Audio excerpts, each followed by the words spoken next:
আমরা এখন পুরো বাংলাদেশের বিভিন্ন শিক্ষা প্রতিষ্ঠানে হোক স্কুল কলেজ কিংবা বিশ্ববিদ্যালয় আমরা একটি জিনিস লক্ষ্য করছি যে আমাদের যারা শিক্ষক রয়েছেন শিক্ষকদেরকে একটি বাধ্যতামূলক পদত্যাগ করানোর একটি ট্রেন্ড চালু হয়েছে।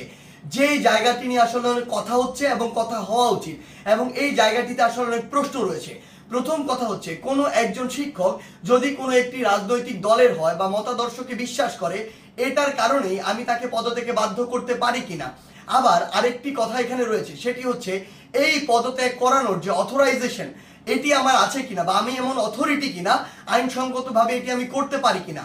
তার পূর্বে আমাদের বিশেষ কিছু প্রেক্ষাপটগুলো চিন্তা করতে হবে। আসলে আমরা আমাদের জায়গা থেকে যারা স্টুডেন্ট রয়েছে রানিং তারা অনেকে শুধু মনে করি যে আমরাই মনে হয় পদত্যাগ করাচ্ছি, কিন্তু আমরা জানি না এর পিছনে আসলে কি কি ঘটনা রয়েছে কিংবা কি কি প্রেক্ষাপট রয়েছে। যেমন আমি আমার বিশ্ববিদ্যালয়ের উদাহরণ দিয়ে যদি বলি, এই বিশ্ববিদ্যালয়ে একটি দল, শিক্ষকদের একটি দল যারা তখনকার ক্ষমতাসীন রাজনৈতিক দলের একটি মদতপুষ্ট তারা ছিল। সেই জায়গা থেকে তারা যখন আমাদের এই যে আন্দোলন, এই আন্দোলনের বিপক্ষে দাঁড়িয়েছিল। আবার অল্প কিছু শিক্ষক আছে, এই সংখ্যাটি খুবই কম, তারা একদম নিউট্রাল জায়গা থেকে আমাদের আন্দোলনের পক্ষে দাঁড়িয়েছিল। আবার একটা বড় সংখ্যক শিক্ষক ছিল যারা আমাদের আন্দোলনের ঠিকই পক্ষে দাঁড়িয়েছে, কিন্তু তারা আমাদের স্বার্থ চিন্তা করে নয়, বরং এই স্বার্থ চিন্তা করে দাঁড়িয়েছিল যে এরপরে যদি কোনো রাজনৈতিক দল ক্ষমতায় আসে তারা ওই রাজনৈতিক দলের আসলে একটি গুরুত্বপূর্ণ স্টেক হোল্ডার, তখন তারা এই ফলটি ভোগ করবে। অর্থাৎ আলটিমেটলি এখানে দুইটি ভাগ রয়েছে। আমাদের এটি মনে করার কোনো কারণ নেই যে আগের যে দলটি ছিল যারা আমাদের বিপক্ষে ছিল তারা বাদ দিয়ে সবাই আমাদের পক্ষে, বরং ব্যাপারটি এমন নয়। আমরা যদি স্কুল কলেজের ক্ষেত্রে এই বিষয়টি লক্ষ্য করি তাহলে আমরা দেখতে পাবো হয়তো কোনো শিক্ষক হয়তো আওয়ামী লীগের রাজনীতির সাথে জড়িত ছিল, কিন্তু থাকে বলেই তাকে আমি পদত্যাগ করাতে পারি কিনা বা করানো উচিত কিনা। যে কেউ যে কোনো রাজনৈতিক আদর্শে বিশ্বাসী হতে পারে, কিন্তু আমার প্রশ্নটি হচ্ছে ওই রাজনৈতিক আদর্শে বিশ্বাসী হয়ে তিনি কি ক্ষমতার অপব্যবহার করে শিক্ষার্থীদেরকে চরমভাবে বাধা দিয়েছেন কিনা, শিক্ষার্থীদেরকে হেনস্থা করেছেন কিনা, কিংবা শিক্ষার্থীদেরকে কোনো একটি বিপদে ফেলেছেন কিনা, এই বিষয়গুলো আমাদেরকে লক্ষ্য রাখতে হবে।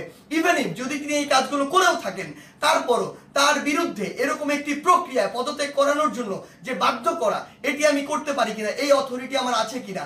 আমরা আমাদের জায়গা থেকে মনে করি এটি একটি নিয়মতান্ত্রিক আইনসঙ্গত প্রক্রিয়ার দিকে যাওয়া উচিত এবং এটি তদন্ত সাপেক্ষ হওয়া উচিত। আমরা যদি পিছনের কিছু ঘটনা আসলে লক্ষ্য করি তাহলে কি বিষয়গুলো দেখব, আমরা দেখব প্রত্যেকটি স্কুলে আওয়ামী লীগ ফ্যাসিস্টের আমলে আসলে যে শিক্ষকরা আওয়ামী লীগের তোষামতি করে তেলবাজি করে ডমিনেট করেছে, আরেকটি শিক্ষক ছিল, আরেকটি গোষ্ঠী যারা আসলে চুপ ছিল ওই পুরো সময়টুকুতে। এমনটি ভাবার কোনো কারণ নেই যে তারা নিউট্রাল ছিল, তারা তাদের জায়গা থেকে হয়তো এমন আরেকটি দলের ছিল যে দলটি তখন ক্ষমতায় ছিল না।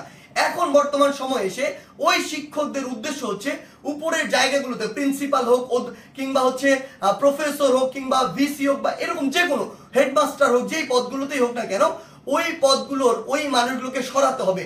যদি আমি সরাতে পারি তাহলে আমি এখন ওই পদটিতে গিয়ে বসতে পারবো।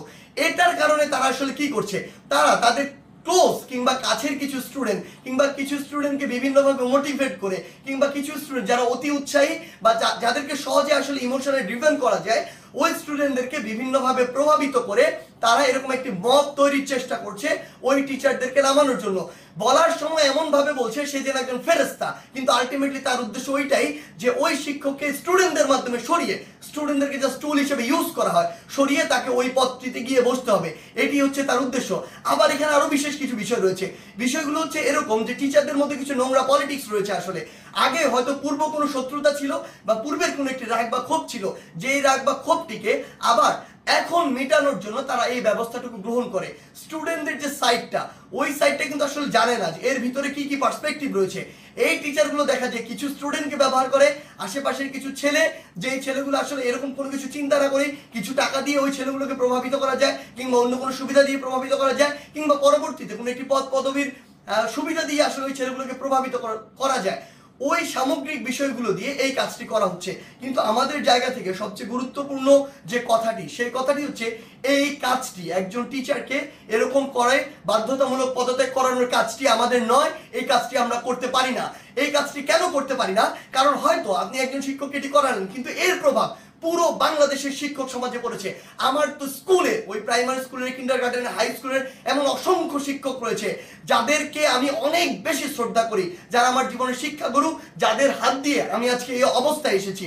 আমার ওই এমন একজন শিক্ষকের মনেও থেকে এই প্রভাবটি করেছে যে তার একজন কলিগকে আরেকজন শিক্ষককে স্কুল কলেজে যারা বাবার বয়সের সমান, যারা দাদার বয়সের সমান, এমন বয়সের একজন মানুষ যিনি আমার শিক্ষক, তাকে যদি স্কুলের বাচ্চারা গিয়ে এইভাবে একদম মব জাস্টিসের মাধ্যমে যা ইচ্ছা তাই বলছে, যেভাবে ইচ্ছা সেভাবে অপমান করছে, করে একদম বাধ্য করছে ওই পদ থেকে পদত্যাগ করতে, পুরো বাংলাদেশের শিক্ষক সমাজের উপরে এটির একটি মানসিকভাবে বড় প্রভাব পড়ে, যেটি পুরো বাংলাদেশের শিক্ষক এবং ছাত্রদের যে সম্পর্ক, ওই সম্পর্কের জায়গায় গুরুত্বপূর্ণ একটি প্রভাব ফেলে।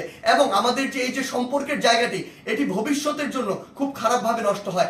আমরা আমাদের শিক্ষার পরিবেশ নিয়ে কথা বলি, সেখানে যদি আমার শিক্ষক এবং শিক্ষার্থীদের যে এই পরিবেশটি ঠিক না থাকে, এই সম্পর্কটি যদি একটি তিক্ততার পর্যায়ে চলে যায়, তাহলে আলটিমেটলি এটি কিভাবে সম্ভব? আলটিমেটলি এই শিক্ষার উন্নয়নটি কিভাবে সম্ভব? সবচেয়ে বড় কথা হচ্ছে, ওই শিক্ষক যদি দোষী হয় তাহলে আমরা আইন নিজের হাতে তুলে নিচ্ছি, আর যদি দোষী না হয় তাহলে আমরা আইনটি ভঙ্গ করছি, যার কোনোটি আসলে আমরা করতে পারি না। যেটি করছি এটি হচ্ছে আইনগতভাবে অন্যায়। আমাদের জায়গা থেকে আসলে স্পষ্ট বার্তা প্রশাসনের প্রতি, অন্তর্বর্তীকালীন সরকারের প্রতি স্পষ্ট বার্তা হচ্ছে এটি, যদি কোনো একজন শিক্ষক ওই ফ্যাসিস্ট সরকারের তোষামোদি করে কিংবা তেলবাজি করে বা ভালো সাজার উদ্দেশ্যে শিক্ষকদের উপরে কোনো শিক্ষার্থীদের উপরে কোনো হামলা করে কিংবা শিক্ষার্থীদেরকে অত্যাচার করে, নির্যাতন করে, অন্য কোনো শিক্ষকের বিরুদ্ধে নিপীড়ন করে, তাহলে তার বিরুদ্ধে আইনানুগ ব্যবস্থা নেওয়া হোক, অভিযোগ করা হোক, মামলা করা হোক, একটি আইনগত প্রক্রিয়া যান। কিন্তু কেউ যদি এভাবে আইন নিজের হাতে তুলে নেয়, কাউকে যদি বাধ্য করে, আমি প্রশাসনকে এবং অন্তর্বর্তীকালীন সরকারকে আমাদের পক্ষ থেকে অনুরোধ জানাই, ওই সকল শিক্ষার্থীদের পিছনের উদ্দেশ্য কি, কে তাদের এই কলকাঠিটি নাড়ছে, কে তাদেরকে প্রভাবিত করছে, কি উদ্দেশ্যে প্রভাবিত করছে, এটি আপনারা তদন্ত করে ব্যবস্থা করুন। প্রয়োজন হলে ওই যে শিক্ষার্থী, যারা অল্প কিছু শিক্ষার্থী এটি করছে, সকলে কিন্তু এটি করছে না। আমরা বিভিন্ন বিশ্ববিদ্যালয়ে দেখেছি শিক্ষার্থীরা নিজে আবার ওই সম্মানিত শিক্ষকদেরকে তাদের শপথে ফিরিয়ে নিয়ে আসছে। আমরা আমাদের জায়গা থেকে বলি, যারা উদ্দেশ্য প্রণোদিতভাবে এই কাজগুলো করছে তাদের উদ্দেশ্যে আপনারা তদন্ত কমিটি গঠন করুন। প্রয়োজনে ওই সকল শিক্ষার্থীদেরকে আপনারা আইনের আওতায় নিয়ে আসুন যারা এই কাজটি করছে। কারণ ওই সকল শিক্ষার্থী না, ইভেন আমিও কোনো অথরিটি না, আমারও কোনো এই অথরিটি নেই যে আমি আইন নিজের হাতে তুলে নিব, কিংবা আমার এমন কোনো অথরিটি নেই আমি একজনকে পদত্যাগ করতে বাধ্য করব। সেই জায়গা থেকে আমাদের স্পষ্ট যেটি বার্তা, সেটি হচ্ছে পুরো বাংলাদেশকে আমরা যদি এগিয়ে নিয়ে যেতে চাই, তাহলে এই শিক্ষার একটি সুষ্ঠু পরিবেশ থাকবে। এবং এই পরিবেশের সবচেয়ে গুরুত্বপূর্ণ যে দুটি স্টেক হোল্ডার, একটি হচ্ছে আমাদের সম্মানিত শিক্ষক আর একটি হচ্ছে আমাদের যে শিক্ষার্থীরা। এই দুই জায়গায় যে সম্পর্কের বিষয়টি, এটি যতদিন না সুন্দর হচ্ছে, শ্রদ্ধার হচ্ছে, স্নেহের হচ্ছে, ততদিন শিক্ষার পরিবেশ কোনোদিন সুন্দরভাবে ফিরে আসতে পারে না।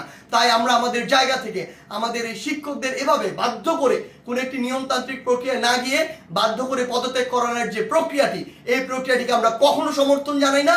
বরং আমাদের সম্মানিত অনেক শিক্ষককে বিভিন্নভাবে প্ররোচিত হয়ে অপমানিত বা অপদস্থ করার যে ট্রেন্ড বা একটি প্রক্রিয়া আমরা দেখতে পাচ্ছি, এটিকে আমরা অবশ্যই ঘৃণা ভরে প্রত্যাখ্যান করি। ধন্যবাদ।